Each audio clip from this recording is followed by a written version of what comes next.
And welcome to this edition of ACAP Today for the week of July 27, 2020. I'm Jason Parent with the Aroostook County Action Program.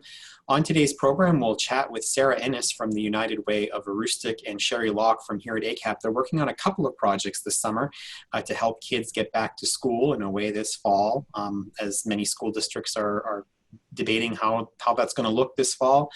They're working very closely together on a couple of projects to give backpacks and clothing to children in need in Aroostook County. So we'll hear from them more on that in just a minute. But before we do that, as we do every day on ACAP Today, we go to the news you can use and information we want to share about programs and services available. And we'll start by reminding folks that our offices are open now by appointment only. We're also open and you can connect with us over the phone or virtually, and with curbside assistance, which we offer here at the 771 Main Street Presque Isle location, as well as our locations throughout Aroostook County. Here at 771 Main Street, you only need to drive up to the door and dial 764-3721. We ask that at our other locations, you please give them a call in advance and arrange a time for curbside. Curbside will allow you to stay in the safety of your vehicle, and we'll send a team member out to you to collect any necessary paperwork or get any necessary signatures and do all of your transaction that way. But please do connect with us if you'd like to come into our facilities, especially here in Presque Isle and in Holton. We can set an appointment up with you, and then when you come for your appointment, we'll do the appropriate COVID-19 screenings and set you up in a safe venue for your appointment. So do consider, if you want to meet with someone in person, that we are available to do that in person. We also want to remind you that we do have a navigator program at ACAP through the CARES Act funding that we were fortunate enough to receive under the Community Services Block Grant. These navigators are meant to help individuals who are not certain what services may be available for them, what services and programs. So please, if you are experiencing a hardship or know of individuals who are experiencing a hardship, especially those that have been imposed economically by COVID-19, please do give us a call at 764-3721, and we'll gladly connect you with a navigator to be able to assess all that we can do to be able to assist you during this time. Speaking of navigation assistance, we also provide navigation assistance for healthcare.gov, the insurance marketplace for healthcare, and here in the state of Maine in particular. So if you're economically impacted, particularly if your job has been impacted, and as a result your health insurance, you may qualify for a special enrollment period. So please do give us a call. Our healthcare navigator, Stan Targonski, is available to advise and to walk you through the process. 764-3721. In these challenging times, we also are reminding people that normally, in normal times, quitting tobacco isn't easy, but certainly during these challenging times, it's difficult. And if you are considering that and would like some additional assistance, please do reach out to us. We have free and convenient help that is available and can be all done remotely. It can be done individually. It can be done in more of a group setting. But please do consider reaching out to us. The contact information for Elaine is there on your screen if you would like assistance in quitting smoking or quitting tobacco products during this time. We also want to remind folks that we are inviting them in just a little over a week's time. On the 7th of August, we will be hosting 2 outreach events in the St. John Valley at the Market Pavilion in Madawaska on August 7th from 10 to noon, and then in Riverside Park in Fort Kent from 1:30 to 3:30 in the afternoon. Our team members will be there from several of our programs, talking about programs, especially those geared for youth ages 16 through 24. But certainly we invite all community members to connect with us. We'll be offering up free chips and ice cream for that event. And for the first 25 individuals who do attend in the age 16 through 24 category, there will be a punch card there, and a successful completion of the punch card will entitle you to a gift card. So we encourage you to attend. Many of our wonderful programs will be there to share information with you. So please do come and join us. If you're in Madawaska or in Fort Kent or in any of the neighboring communities, come and see us. Hope and Prosperity Resource Center that was once open here at 771 Main Street prior to the opening of the Hope and Prosperity Wellness Shelter at Umpy. The day services are once again open. at a newly reopened location at 975 Skyway Drive. That's in the same building as FedEx. Please do, if you know someone who is housing insecure or experiencing homelessness, or who could use the services of the Hope and Prosperity Resource Center, please do reach out to us or visit the center from 8 to 5 daily at 975 Skyway Drive. And the Presque Isle Recreation and Parks Department, in partnership with ACAP, is looking to offer a free senior yoga series. They are taking the names of seniors who would be interested in participating in such a program. Once they have gathered enough names, they will start to offer a program which will run about 30 to 40 minutes for each session. The intent is to do the activity at Mantle Lake Park. It's limited to 10 individuals, and once we hit the 10 individual threshold, or once Presque Isle Recreation and Parks does, they will be announcing the dates of that program for those participants who have called to sign up. It's instructed by Kara Miller, our wellness coach from Beacon Health, and all participants, courtesy of ACAP, will receive a yoga mat. So please do call Presque Isle Recreation and Parks Department if you are a senior interested in participating in a senior yoga series. The Women, Infant, and Children's program has relocated, as we've been mentioning, here to 771 Main Street. They are headquartered here, and they hold WIC clinics throughout Aroostook County from the south all the way to the north. But the program central location now is at 771 Main Street here in Presque Isle. As you can see from the photos on your screen, we have built some private interview rooms that are available and accessible directly from the outside, and our WIC professionals are accessible through the windows for folks who are especially concerned about any contact transmitting. This is a safe way of connecting with our staff for WIC clinics. Please do consider using these facilities. We also have available appointments in Holton for the WIC clinic that can be conducted through windows as well from the outside. So we're looking forward to reconnecting with our WIC clients in the coming weeks and months ahead. And WIC, speaking of WIC, will be offering farmers markets throughout the rest of the summer. The first one was held last Tuesday on the 21st of July. We will be holding 4 more this season on the 6th, 12th, and 27th of August, and on the 1st of September. They're held daily from 9 a.m. to 4 p.m. and again will be held this year at ACAP's 771 Main Street office, so right next door to Walmart. WIC customers are able to use farmers market fruit and vegetable checks and soon e-WIC cards. It is open to the public and WIC customers. So if you're in and around the area on any of these dates, please stop by and visit the farmers market. Open from 9 to 4, but we certainly encourage folks to visit in the morning when the selection of produce is at its best. We also, as we spoke last week with Greg Doak, our home buyer education specialist, we are continuing to offer classes for home buyer education. The HomeWorks home buyer education classes are a very affordable way to get some great incentive funding to help toward the purchase of your first home.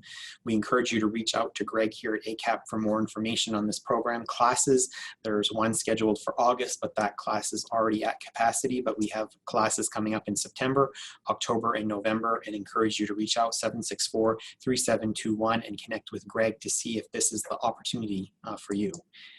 And finally, as we've been mentioning over the past few weeks, ACAP is conducting a community needs assessment. It's an opportunity for your voice to be heard and for the important things that are happening countywide all throughout Aroostook County to make it into this community needs assessment, as it helps plan ACAP's strategic plan, our community action work plan, and helps us allocate our funding to meeting the most important and urgent community needs out there. Please do consider helping us with this assessment. We are nearing in on over 900 participants in this survey and would love to have more and get as many voices engaged in the process throughout Aroostook County as possible. So you can go to our Facebook page and get the link there. Our website has the link available. And if you prefer to do the survey on paper, we can certainly send out an application to you or an actual survey to you with a postage paid envelope that you can return to us. So give us a call at 764-3721 and we will gladly mail you out a survey. And with that, that's the news and information that you can use for the week of July 27th. I'm pleased now to welcome to the program, as I mentioned, Sarah Ennis from the United Way of Aroostook, the Executive Director there, and Sherry Locke, who's the Communications and Development Manager here at ACAP. Sarah and Sherry, welcome. Thank you. Thank you, Jason.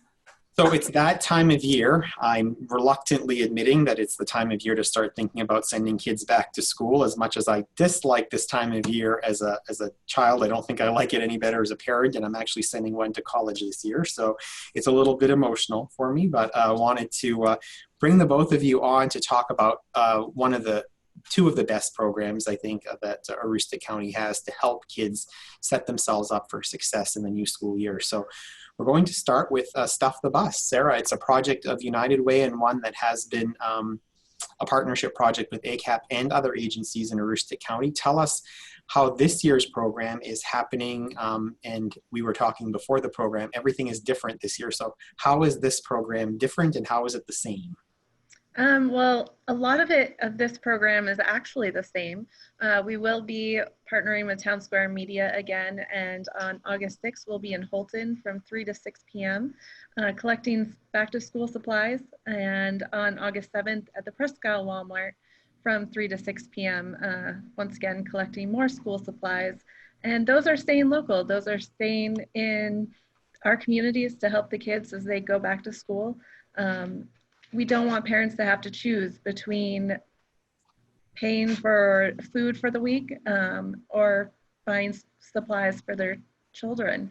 So we do work with ACAP, and there is an application process for those backpacks. We typically give out over 300 in Holton and over 400 here with ACAP. Now, you mentioned the specific drive times that are partnerships with Town Square Media, but it's really open. Folks don't have to sort of pigeonhole themselves in that time frame. They can donate at any time, right?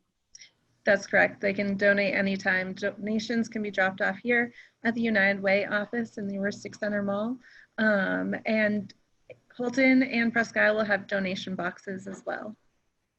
And there actually will be, in the time of your donation drive, when we're talking about a Stuff the Bus, there'll be a bus present, and you'll actually be able to engage with folks who are participating in the drive at that time and learn a little bit more about some great programs in Aroostook County. Yeah, we really hope to be able to stuff that bus. What do you see? I mean, there's a listing here that we've placed on the screen of all kinds of things, but it really is anything that children could use to be prepared for the a new school year, correct? That's correct. One of the big things is underwear and socks. Those are items that parents can get away with not purchasing. Those are items that go unnoticed because they are underneath your clothing or under your shoes, and there are a lot of kids that don't have enough underwear and socks to last them the week. And studies have shown that kids will miss school because they don't have underwear and socks. So we have a huge need for that in Aroostook County to make sure those students are getting their education because they're not staying home because they don't have enough underwear and socks for the week.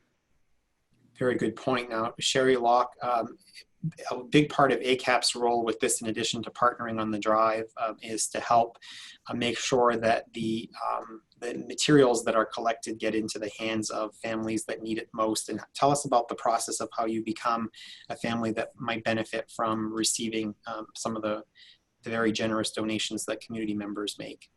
Absolutely. So as Sarah mentioned, there's about 400 backpacks that are distributed throughout central and northern Aroostook. So not nearly enough backpacks and supplies to fill the entire need, but we do our best to meet the need as we can.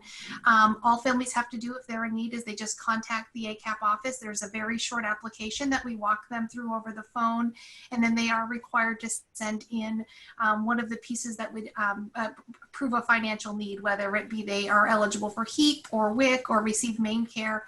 We do want some kind of documentation just to show that there is a need this year, because again, the need is so great and we need to have a way to identify that. This year we have also included a section asking families if their income has been affected by COVID-19. We have found that that's a very important component. There may be many, many families that have never received backpacks in the past. But this year, because of a loss of job or reduction in hours, they have a need. So we really do want to capture that data. We think that's important data for our community and for our organizations as we continue in the future. What is it about this particular project, Sherry, you've been working on it for a number of years, that that really demonstrates the caring and giving nature of the county community. Absolutely. Our community is so generous. I have seen, small children come up and provide crayons and backpacks. They have gone in and shopped with their families. We've had many seniors in our community give us a backpack and say, I have not had the opportunity to purchase a backpack for a child in 50 years. I wish I could do more, but hopefully this backpack will find its way to a child. So the generosity of Aroostook County is simply amazing. So many individuals and families donate. We also have been very fortunate in the past to have so many businesses support the project. And sometimes they come with a van load of supplies. Other times it's easier for them to send a check and let the staff at United Way do that shopping, knowing what the gaps may be. But it really is very overwhelming to see the generosity of the folks here in Aroostook County. I've heard many donors say there's just something about going into Walmart or another retailer and purchasing a pack of new crayons, and this time of year, we're very fortunate. The prices on school supplies is really low. You can purchase a package of crayons for 25 cents, notebooks for 20 cents. So your dollar really does go a long way. And this collaboration allows us to get those supplies to the families that need them most. And I think the need's going to be increased this year. There's a lot of change going on. Families are uncertain about the future. And we're already seeing the numbers of clients calling about this program increase. So I think we're really going to need the community to step up this year even more to make sure we can meet those needs for our future leaders.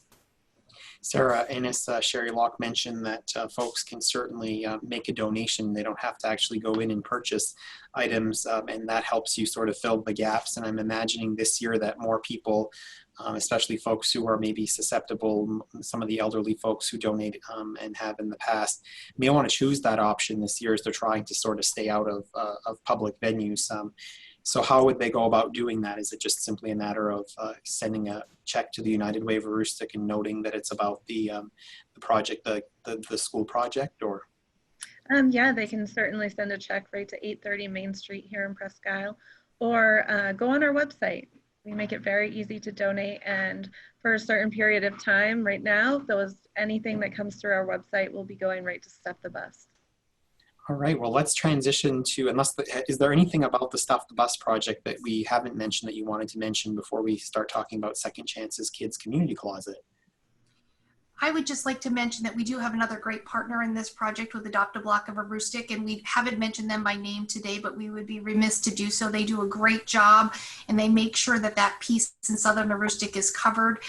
They really work as great partners, and in working together, we really work to avoid duplication of services. So we are very grateful to them for their continued support and the amazing work they do specifically in that community. Indeed, great partners indeed with Adopt a Block of Aroostook. So let's talk now about the Second Chances Kids Community Closet. Sarah Ennis, this is a project that United Way adopted a few years back, and seems to be a huge success each year. And I think as maybe more people have had the opportunity to clean out their closets in this time of pandemic, maybe you'll be looking at a record number of a record lot of clothing, if you will, and I think that would be a good thing because there's probably more people in need as well. Yeah, this program just makes sure that any child in grades K through 12 have at least one new outfit to start school with. I know back to school shopping as a mom is always fun to do, but there's a lot of kids in our communities that can't afford to do this. So this is a great chance for parents to come in and shop for up to 3 outfits, and we also provide some underwear and socks, and they can pick up their backpack there and just come and pick out some new to them clothing. We ask for donations right now of new or gently used clothing, where we have boxes with balloons, everything set up outside our office door, and they've been full. Every day we come in the morning and those boxes are full of donations. We do lack boys' clothes, so if anybody has little boys or even older boys, we can certainly use more boys' clothing. But it's wonderful to see the community coming out and making sure that each kid is feeling special on that first day of school. So folks, right now it's the donation drive part of it. So folks can bring it directly to the United Way office, and it doesn't have to be during open hours from what I'm hearing. Yeah, that's correct. Anytime the mall's open, we have boxes right outside our office that they can put the clothing in. Great. Now let's talk about the logistics of what's happening and when. Maybe Sherry Locke could tell us the dates of the upcoming event and what's planned in terms of how people can engage once the clothing has been collected. Yeah, so right now is the very important piece of collecting the clothing. And the piece that I love about this is everyone can take part in this. You know, as long as the clothing is still in good shape, we are happy to accept it and make sure it gets to another family in need. So that'll happen through August 10th, that collection piece. August 10th, we have a team of dedicated volunteers that will help ensure that the entire event is set up. It's very important to us to make sure that the area is very well organized and cleaned, and you know, things are easy for the families to find that when they come in to do their shopping. This year is going to be very different than it has been in the past. We are going to have to require folks, both volunteers and shoppers, to wear their masks, and we're going to have to be doing a lot of cleaning in that area. We are going to limit the number of folks that are allowed into the shopping area at a time, again, practicing that social distance. So it is going to take longer, and that is why we are only going to do the event in one central location this year. There has been some conversation about multiple areas, but we really need an area that is very spacious and that we can set up. We are inviting the community. There are no income requirements for this program. So anyone with a child that's in need of clothing, we welcome them to come in Tuesday, Wednesday, or Thursday to do the shopping. Tuesday and Wednesday will be open from 10 to 6, and then on Thursday from 10 to 1. Again, it will be a first come, first serve program, and we will ask you know, that folks try to remain socially distanced as much as possible. Masks will be enforced, and again, our team is working to make sure that that the families that come shopping are as safe as they can be during this you know, during the pandemic. And Sarah, Ennis, the program, both the donation drop-off and the event itself, is being held at the Aroostook Centre Mall. So clearly the mall are key community partners, and not only for this event, but for you at the United Way year-round. They are amazing. We ask and they give. They are quick to help anything that supports the community. They give us as many store spaces as we need whenever we need it.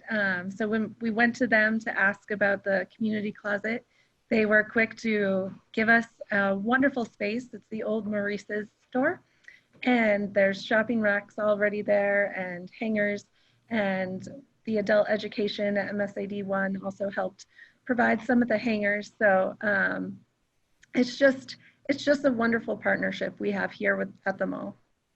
Wonderful. So what about this program have we not shared? How does this program certainly helps bring the community together, I would think, because everybody can do their part, whether they're volunteering time, bringing in clothing, or even coming in and helping to get clothing for their children. It's really open to everyone. Absolutely. Last year, this project served over 1,000 children countywide. So I think it just gives you an idea of the number of families that are in need. The piece that I really took away the last couple of years was that a lot of the families that donate are also the families that shop. So it's, you know, families giving back to families, which is great.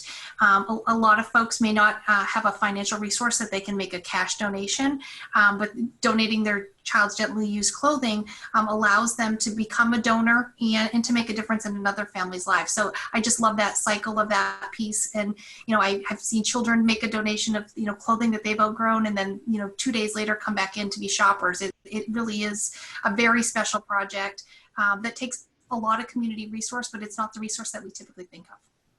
A great way to exchange one year's clothing for a next size up and let somebody else benefit from the previous year's clothing. Sarah, Ennis, any other key corporate partners? We talked about the mall and the offering of space. Any other partners that we want to make sure that are acknowledged for this, either one of these projects? We've talked about Walmart, obviously, for the Stuff the Bus, but any folks out there that we want to make sure we say thank you to? Huber actually came on board today as a partner for Stuff the Bus. So we are so thankful for their continued support of any of our programs. They are quick to offer their support or go shopping for us. It's really amazing to see what they do for their community. Great. Anything else? Anything that we've forgotten or not mentioned about either one of these great community projects? think it's important to note, Jason, when people think of kids community closet, they think of young children, 5, 6-year-olds. But I think it's important to note that this community closet is for students of all ages. So that means sizes of all ages. So we a lot of times get questions if we'll accept adult clothing or adult size shoes or sneakers. And the answer is absolutely. Most of the, not most, a lot of the students that we serve are adult, adult sizes, teenagers. So we just ask that the clothing be in good shape and be clean when it's donated, because we don't have the ability to do the laundry. But really sizes of all, kids come in all shapes and sizes, and we want to make sure that we have choices for them. Indeed. All right. Well, with that, thank you both for all of your work on both of these wonderful community projects and for all that you do. And certainly, Sarah, thank you to United Way for being such a wonderful partner with ACAP on so many projects and so many of our initiatives across Aroostook County. And we're both countywide organizations serving from the far southern Aroostook to the Canadian border, and pleased and proud to be partners with you in that effort. Thank you. I know we couldn't make the impact that we make if we didn't have our partnership. Great. Well, thank you. Thank you to both of you. As we leave you on this week's edition of ACAP Today, we wanted to remind you to reach out to us. We heard about a couple of great community projects that are partnerships between ACAP, United Way of Aroostook, and other community partners like Adopt a Block and the Mall and Walmart and Huber. But if you have any needs outside of the two that we just talked about on this program, please do reach out to us for assistance, or if you have any questions about what we did just talk about on this program, 764-3721 is our main line. You can email us at acap-info@acap-me.org. Connect with us on Facebook. We'll have lots of information. Both the United Way Facebook page and ACAP's Facebook page will have much more information on these two projects as the events come closer. And you can also look for our YouTube site, where you can see past broadcasts of this program and other great things that our early care and education and our community educators have done. Also check out online acap-me.org. And before we leave you today, as we do each week, we wanted to share our snapshot of the week with you. There's nothing better than a good book on a warm summer day, and we've had some of those this summer. This is early care and education professional Allie, who is doing a driveway visit, and I think that they took a moment to veer off the driveway and take some shade under a tree in the yard there, enjoying a great book with two of our program participants who are benefiting from a recent driveway visit that is being conducted courtesy of our early care and education programs, with great supporters like the John T. Gorman Foundation that have come through with support for the summer driveway visit program. And we thank them, and we thank Sherry and Sarah for being our guests on today's edition of ACAP Today. With that, that is our program. We will be back next week with a brand new edition of ACAP Today. Until then, have a great rest of your week, everyone.